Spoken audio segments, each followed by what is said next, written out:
daawadeel qaybtan waa qaybtii labaad wararkii wacali dhinaca dunaasiyada caalamka oo dhan waa 9 bishii July 2019 waa markale barnaamijkeeni falanqaynta dunida warbixinaha dhinaca dunaasiyada toddobaadka damaana daawasha qiimaha leh jimcaha falanqaynaha iyo warbixinaha waaweyn alaab waxaad u baratay markaas in daawasha qiimaha leh aan soo xoorino isla markaana soo koobno wararkii iyo wacali waxyaalaha ugu muhiimsan iyo waxyaalaha dunida markaas ka cusub qaaradda Afrika ayaa maanta dunida aad looga hadlayo warbaahinta caalamka oo dhan ayaana aad u hadaleysa go'aamadii ugu dambeeyay ee madaxda Afrika gaadheen sidoo kalena waxa caalamka oo dhan isha ku haya horumarka Afrika sidoo kale waxa la aaminsan yahay qaaraddu ay tahay qaarad dihin haddaba qaaraddu ma dihinta sidoo kale waa maxay horumarada ka jiray dib u dhacyadii ugu dambeeyay qaaradda hortaagnaa maxay yihiin maxaase ugu daran oo qaaradda hortaagan sidoo kalena waxaynu eegi doonaa qaaradda iyo fursadaha waaweyn ee ka jira iyo sida markaasi ay u tahay in loogu diyaar garoobo si xoogan ayadoo ay u muuqato inay tahay meesha ugu dambeysay ee dunidu ay ku dameeyaan doonto marka la eego xagga nolosha waxaynu jimcaha ayaynu qadiyada dul taagi doonaa hadii eeb nafta inoo daayo ilaahay subhanahu wa ta'ala inuu ogolaado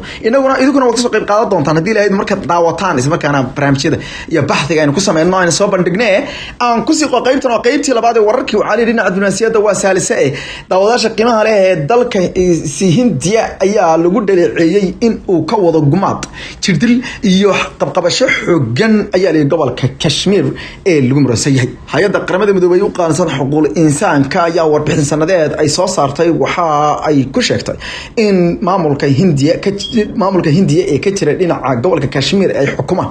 uu yahay maamul macangaga ka soo geysanaya dhibaatooyin xuquuqul insaanka ka dhana oo si xoogan loogu hayo dadka dhibaataysan ee halkaasi 43 bog oo xog ah oo ay sii deysay hay'adda qaramada midoobay u qaabilsan dhinaca xuquuqul insaanka ee la yiraahdo United Nations High Commissioner for Human Rights oo loo soo gaabiyo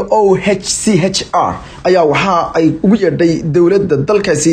la yiraahdo ayay yiraahdeen Hindiya waxa ay isticmaalayaan inay tahay awood xadaaf ah nactooyo weyn iyo waliba nacamnimo baasan ayay ku tilmaameen arbixin yaable ayaa loo adeegsaday warbixinta oo markaasi 43 bog ahayd oo Horfadhi Media ay aragtay waxayna ku sheegeen in ay tani kamid tahay ay yiraahdeen dhacdooyinka ugu waaweyn oo kamid tahay dil dadkii ugu badnaa ayaa lagu dilay sanadkan ayaa leeyahay gobolka iyadoo 586 qof isku dar ahaan lagu dilay kuwaas oo 160 qof oo kamid ah ay yihiin baa leeyahay shacab 267 waxa leeyahay wajabhada markaasi halkaas ka dagaalamasa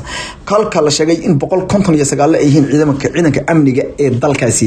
baa leeyahay dalkaasi India oo ay wax iska caabintu dilay si kastaba ha noqotee warbixintu waxa ay sheegtay in dhibaatada xooggan ay ka muuqato kadib markii New Delhi ay go'aan ku gaadhay inay qaado jawaab celis adag ayaa leeyahay waxaana ay dhibaatadu sii kordhay ayaa leeyahay tan iyo intii weerarkii bishii Febraayo ee sanadkan u dhacay ayadoo sanadkii hore lagu tilmaamay in dhimashadii ugu badneed ee gobolka ka dhacday ururka la yiraahdo Jammu and Kashmir Coalition of Civil Society ee loo soo gaabiyo KCCS ayaa waxa ay sheegeen in dhibaatada iyo xasuuqa halkaas ka jirta ay ka daran tahay ayaa leeyahay ama ay la mid tahay ama ay ka sarreysa baa leeyahay tii sanadkii 2018 halkaas ka soconaysay warbixinta waxa lagu sheegay in dhibaatooyinka qabqabashada iyo xariga markaas aan loo meeldayn iyo sidoo kale weerarada ay ka mid yihiin ayaa leeyahay marka ay ciidanka ay weerar qaadayaan inay soo hubsan goobta ay weerarka ku qaadayaan iyo deegaanka dadku ku badan yahay sidoo kale waxa la sheegay in waaxda loo yaqaano ama waaxda dalka Hindiya ay sameysteen ee loo yaqaano Armed Forces Special Powers Act oo ah markaas qayb ciidanka u ogolaanaysa inay awood xajmi ah oo isticmaalaan oo loogu daray markaas acti ah loogu daray mashruuc loogu daray markaas dalka Hindiya gaar ahaan ismaamulka Kashmir ee kamid yihiin magaalooyinka Srinagar ayaa la sheegay in ay ka dhalanayso ayaa la yiraahdaa cawaaqib xumo weyn 100 qof ayaa 5 bilood ugu dambeysay lagu dilay ayaa la banaanbaxyadii ugu dambeeyay dawladda Hindiya ayaa lagu tilmaamay in ay sameynayso awood xadaaf mid kamid ah senatarada aan yiraahdo wakiilada aqalka Congress-ka dalka Mareykanka gabadha Ilhan Umar ayaa bishii hore ugu baaqday Mareykanka inuu talaabo cad ka qaado Modi oo ay sheegeen inuu kicinayo dadka muslimiinta inuu dadka ku kicinayo dadka muslimiinta ee laga tirada badan yahay ayadoo markaas ugu yeedhay wasaaradda arrimaha dibadda dalka Mareykanka inay baaritaan xooggan ku sameyso dhanka kalena mid kamid ah wariyaasha ka howlgala gobolka Kashmir isla markaana dadka xuquuqul insaanka u hadla ayaa ku tilmaamay in waxyaalaha ay sameynayso dawladda Hindiya ay tahay mid aad u xun dawladda Hindiya afayaan u hadlay oo leedahay Rafish Kumar ayaa ku eedeeyay hay'adda qaramada midoobay u qaabilsan dhinaca xuquuqul insaanka ee OHCHR in ay sharciyeena soo wax ugu yeeray argixisnimada isagoo sheegay in ay taasi tahay ayuu yiri cawaaqib xumo weyn oo ay sameynayso wuxuu ku tilmaamay inay ku xadgudubtay xuquuqda dhinaca dhuleed madax banaaneed iyo tan markaasi daleed ee dalkiisa ayadoo markaasi iska dhiga tirtay ayuu yiri in ay ka hadasho dhibaatada markaasi saldhigga dhibaatada iyo wuxuu yiri lafdhabarta dhibaatada oo ah ayuu yiri dhibaatada dhinaca ay geysanayaan kooxaha wax qarbuda ee ka soo gudbaya ayuu yiri xuduudda si kastaba ha noqotee wasaaradda arrimaha dibadda ee dalka Pakistan afayeen hadlay oo isaguna ka jawaabay warbixinta Maxamed Faisal ayaa waxa uu sheegay in ay tan tahay warbixintii labaad ee qaramada midoobay ay ku cambaareenayso ama ku sheegayso dhibaatada gumaysigu ay ku hayaan ayuu Jammu iyo Kashmir asagoo sheegay in ay dawladda dalka Hindiya ay adeegsanayso argagax gelin ayadoo markaas u muuqata ayuu yiri in ay bahalnimo dadka kula kacayso sidoo kale warbixintu lafteedu waxay Pakistan ku eedeysay in ay qabqabanayso dadka iyaguna go'aansatka halka nagala socotaan wararkii ugu dambeeyay caalamka oo dhan dabaasha qiimaha leh amigeenka gaardin oo dhan ee daawadayaal wali bartanka inuu kaga jirnaa warbixin waaweynaaye dalka Sudan oo marxaladiisu ay iskadgadinayso isla markaana marka ka dambaysa wajh cusub ay yeelanayso maalin ugu dambeeyay ay jirtay markaas rajo aad u wanaagsan kadib markii heshiis halkaasi ay ku gaareen kooxaha rayidka iyo kuwa militariga loo maleeyayo in markaas uu qumi karayay marxaladda dalkaasi Sudan ee ku yaala Geeska Afrika ayaa haatan waxa ka soo baxaya warar kale cusub waxa la sheegay in maalmihii ugu dambeeyay ama toddobaadkan hadeerta aynu ku jirno ilaa iyo maalintii Sabtida ahayd soo bilowday marka dhinaca islaamiga laga eego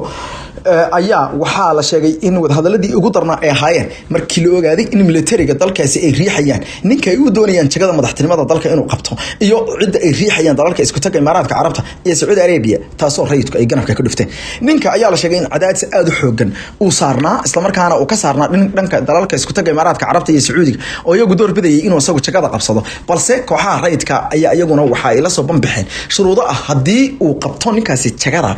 in ay markaasi maxkamadda tigsanayaan maadaama uu ka masuul ahaa qaybtii ciidanka howlgalka sameysay dadkii lagu laayay 118 ruux haatan isaga laftiisa ayaa hadlay isla markaana tafaasiil dheeraad ayuu wuxuu ka bixiyay waxa uu rabo iyo halka uu socdo iyo inuu isbanbaaniyo waqtigan Jarnaan Maxamed Hamdan Dagaalo oo markaasi naanaysta caanka ah ee looga yaqaano dalkaasi Sudan loo yaqaano Hameti ayaa waxa uu sheegay in uusan doonaynin ama uusan rabinba inuu haatan madaxtinimada dalkaasi qabto waxa ninka loo arkayay in uu yahay ninka kaliya ay ku kalsoon yihiin kooxaha gobolka ka jira iyo awoodda khaliijka ee ayagu lacagta badan ku khasray halkaas waana ninka markaas xukuumad ciidanka Janjaweedka loo yaqaano ama jaanfududayaasha ko loo yaqaano ee ayagu loo maleynayay in ay ahaayeen dhamaan ku ilaayay dadkii ku sugnaa kafaafka wasaaradda gaashaandhigga ee magaalada la yiraahdo Khartoum 3 bishii June hadaba golaha militariga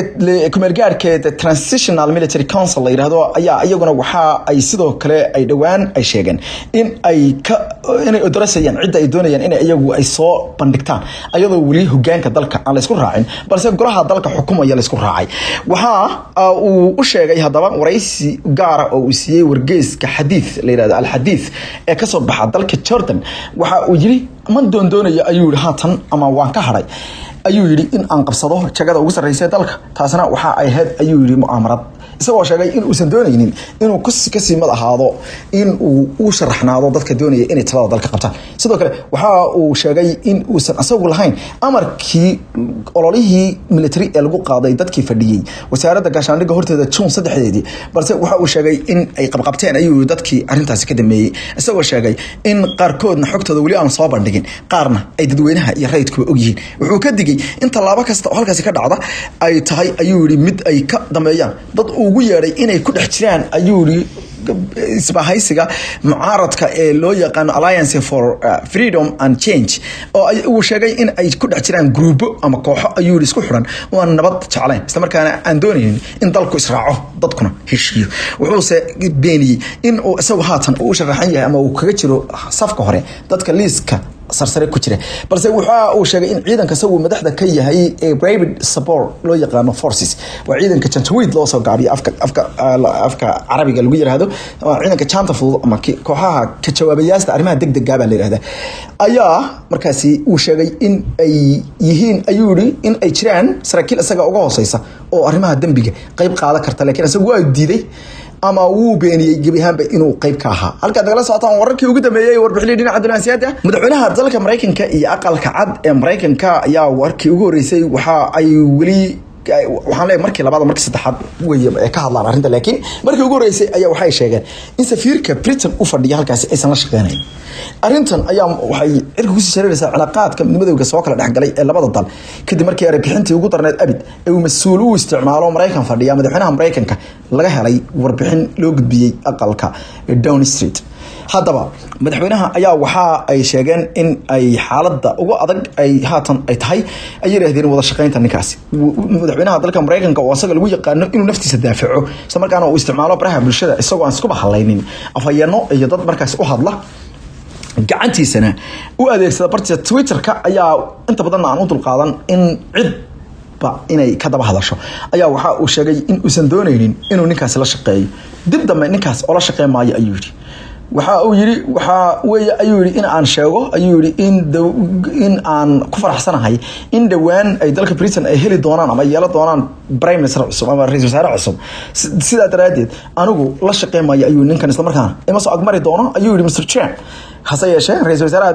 dalkaasi Britain gabadha jagada ka sii degaysa Theresa May ayaa waxay sheegtay inay wali ku qanacsan tahay isla markaana ay taageersan tahay wakiilnimada dalkeeda wakiilka ka yahay ayay tiri safiirka dalkaasi u fadhiya Sir Kim Dorich waxayna sheegtay in ay wali ku qanacsan tahay iyadoo sheegtay in shaqada safiirka ay kamid tahay inuu keeno xogaha ku saabsan iyo aragtidiisa ku saabsan inuu markaasi weerayo ama uu sahamiyo danaha iyo dadaalada dalkaas ka soconaya ninkan ayaa madaxweynaha dalka Mareykanka waxa uu ku tilmaamay in markaasi uu ku dameeyo doono ama xukunkiisa uu ku dameeyo doono god dheer oo dalka ku rido iyo inuu sumcadda Mareykanka iyo maqaamka Mareykanka dhulka ku jiidayo sidoo kale wuxuu ku sheegay inuu yahay nin aan karti lahayn isla markaana aan aqoonin waxa uu suubinayo sidoo kale wuxuu ku sifeeyay in uu yahay nin markaasi dagaal midiyad kula jira ayuu yiri dadka asaga la shaqeeya tan oo ka dhigan markaasi hadaladii ugu adka ee markaasi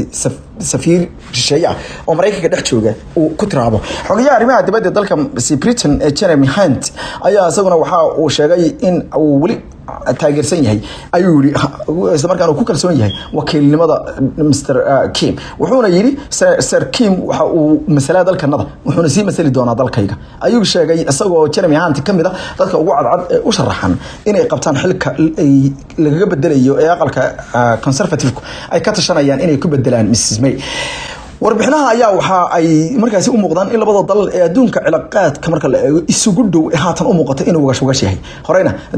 aqalka dimuqraadiga iyo xisbiga dimuqraadiga ayaa uga digayay aqalka jamhuuriga ama republicaanka in ay u muuqato in Mareykanka xulafadiisii ugu weyneed abid ay god ku sii dhacayso maadaama uu madaxweyne Trump uusan ahayn nin markaasi dulqaad u leh isku haynta iyo isku wadista gaashaanbuurta NATO iyo danaha ilaalinta danaha Mareykanka ayaa leh dalalka Turkiga iyo dalkaasi Russia waxa ay sheegeen inay kor qaadi doonaan cilaaqaadkooda dhinaca iskal dhaxgalka militariga iyo dhinaca istiraatiijiyadda iyo tabarta wasiirka tabarta ee dalkaasi ayaa waxa uu difaacay in ay sii wadi doonaan waxa uu ugu yeeray mashaariicda waaweyn ee labada dal ka dhaxaysa waxa uu sheegay ama tusaale u soo qaatay in mashaariicda waaweyn ee kamid tahay kan tumbooyinka gaaska qaaday ee loo yaqaan Turkish Stream ee gaaska ka soo nuugi doona dalkaasi Russia isla markaana gaarsiin doona dalka Turkiga iyo dalalka kale reer Yurub uu kamid yahay qorshayaasha waaweyn ee labada dal ka dhaxaya iyo sidoo kale ayuu yiri manhajka dhinaca soo saarista hubka nuclearka maadada ama araahdo tabarta nuclearka ee akuya la yiraahdo kaasoo uu sheegay in hadeerto ay si xoogan u socoto Soomaaliya gacanta ku hayso shirkadda la yiraahdo Rosatom ee dalka Russia laga leeyahay waxa uu sheegay in dhaqaalaha labada dal kala dhaxmaraya ama u dhaxeeya haatan uu gaarayo ku dhawaad 40 bilyan oo dollar balse la doonayo in dhamaadka sanadka dambe ama bartamaha sanadka dambe la gaarsiiyo 100 bilyan oo dollarka Mareykanka Mustafa Frank oo ka hadlayay markaasi shir ay isugu yimaadeen guddiga la yiraahdo the Turkish Russian Business Forum oo ay soo qabanqaabisay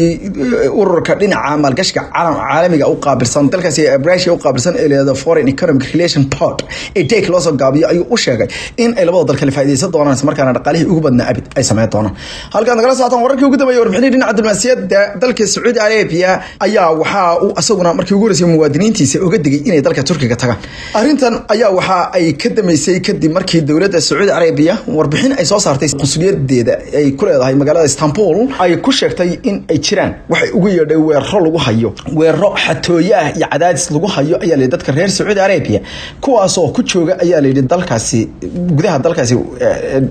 Turkiga arrimo la xiriira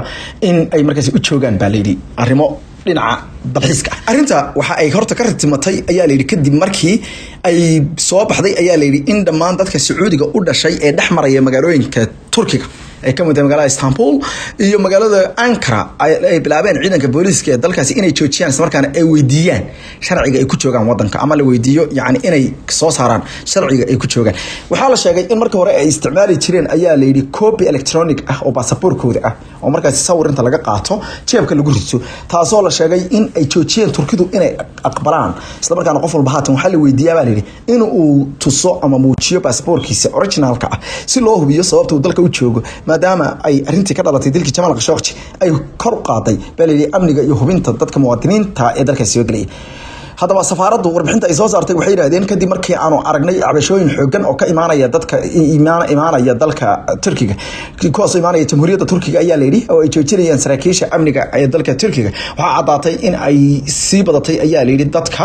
u dhashay dalka nadaba leeyahay ee laga xadaya baasaboorada isla markaana cawaaqib xumada xoogan kala kulmaya dadka ayaa la kulmaya ayaa leeyahay in baasabooradooda laga xado kadib lagu sameeyo chepsip waxa loo yaqaan ayagoo markaas laga xado ayaa leeyahay goobaha ugu weyn ee booqdaan ee ku yaala magaalada Istanbul ayaa lagu yiri warka qoraalka ah waxa la sheegay in goobaha laga xaday baasaboorada ugu badan dad gaaraya ayaa la yiri 165 u dhashay dalka Saudi Arabia aaga la yiraahdo Taksim iyo aaga kale la yiraahdo Ortaköy iyo aaga kale magaalada Istanbul isaguna ah ee Beşiktaş ayadoo la sheegay in dhamaantood ay taasi keentay ayaa la yiri in cawaaqib xumo soo footarto dadka isla markaana waxa looga digay in aaditaankooda dalka Turkiga ay laba jeer ka fikiraan Sharq al-Awsat wargeyska la yiraahdo ee Sacuudiga aad u taageera ayaa sheegay in dadka gaaraya 165 qof ay dhamaantood la kulmeen ayaa la yiri in goobaha ciriiriga ah baasaboorada laga jeebsiibay taasoo ka dhigan ayaa la yiri in ay tahay ayaa la yiri masiibo weyn oo dadka ku soo socota madaxa kusimaha qonsulka magaalada Istanbul ee dalka Saudi Arabia Mashari al-Tayyib ayaa waxa uu sheegay in dadku ay aad u digtoonaadaan waqtigan adag dalka Ukraine madaxweynihiisu waxa uu ku dhawaaqay in uu la yeelan doono wadahadalka foolka madaxweynaha Iran dalka Russia Vladimir Putin waxa uu sheegay in ay tan uga goleeyeen in ay isku yimaadaan ayagoo asagoo sheegay in ay tahay ayuu markii ugu horeysay ee uu dalab noocaas oo kala ayadoo ay tahay markii ugu horeysay dalab noocaas oo kala ay sameeyso dawladda dalkaasi Ukraine waxa ninka dhalinyarada ay bishii Abriil la doortay ee dadka ka qosli jiray ama isla markaana ahaa dadka markaas majaajileysta ayaa waxa uu sheegay in ay tan uga goleeyeen in xaqadiyada gacanka Crimea ka taagan lagu soo afjaro wada hadalka foolka oo dalalka dhexmara waxa uu ninkan oo magaciisa leeyahay Volodymyr Zelensky waxa uu sheegay in wada hadal kasta uu la yeelanayo Mr Putin ay ka dhigan tahay in uu doonayo nabad hadda waxaan rabaa ayuu yiri in aan toos ula hadlo madaxweynaha dalkaasi Russia Vladimir Putin asagoo markaasi ka hadlayay video iska duubayay waxa aan doonayaa fariintan inaan u diro adiga waxaan u baahanahay inaan wada hadal ayuu yiri aynu hadda sameeyno aynu sameey karnaa ayuu yiri ayuu ka sheegay markaasi Zelensky videoga uu soo duubay madaxweynaha dalkaasi Russia ayuu ugu baaqay in arinta laga wada hadlayo ay tahay cid iska leh iyo meesha loo celinayo ayuu yiri gobolka loo yahay Donbass isagoo la jeeda gobolka Crimea wuxuuna sheegay in dagaalka dhigmeedka ah ee u dhaxeeya kooxaha goonigosadka ah iyo dawladda militariga dalka Ukraine aysan cidnadan ugu jirin waxa uu sidoo kale sheegay in uu shirka ku casuumayo ama wada hadal kasta noocaas uu ku casuumayo ayuu yiri horta ana ku casuuman ayuu iska bilaabay ninkaas oo ah nin dadka markaasi kaftanka iyo siyaasadda Israaciil sidoo kale waxa ku casuumay madaxweynaha dalka Mareykanka Mr Trump gabadha Prime Minister ka dalka Britain Theresa May haweeneyda hogaamisa dalkaasi Jarmalka Angela Merkel madaxweynaha Faransiiska Emmanuel Macron iyo waliba wuxuu yiri madax kale oo aan anigu doortay ayuu yiri war qoraal oo ka soo baxay aqalka la yiraahdo Kremlin-ka ee gudahan ee dalkaasi Russia looga taliyo oo soo saaray afyeenka Dmitry Peskov ayaa sheegay in arintan ay tahay arin degdeg ah isla markaana ay tahay arin u baahan in laga taxadaro wuxuuna sheegay inaysan hadeerto aysan go'aan ka gaari karin balse wuxuu sheegay in wada hadal kasta oo dhaca ay u baahan tahay inay noqoto kuwo wax tar yeesha isla markaana wax ku ool noqda dabaasha qiimaha intaan ku joojiyo amaana Allah